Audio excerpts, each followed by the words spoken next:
শুভ দুপুর বন্ধুরা, আজকে আমার হালত দেখো, রানতে রানতে হেরান। দেখো আজকে কিতা রান্না করছি। প্রথম ডাইল থেকে আরম্ভ করলাম।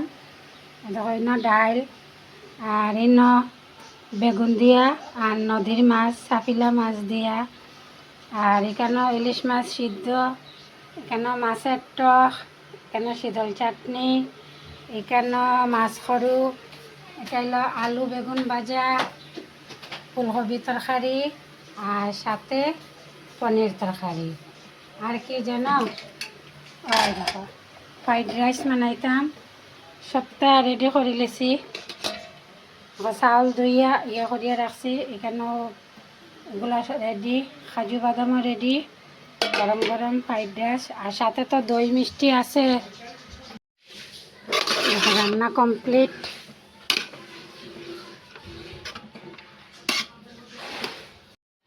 দেখো আমি পুরাপুরি রেডি, আমার সব কিছু রেডি। আর কিরকম লাগলো একটু জানাইও। টাটা।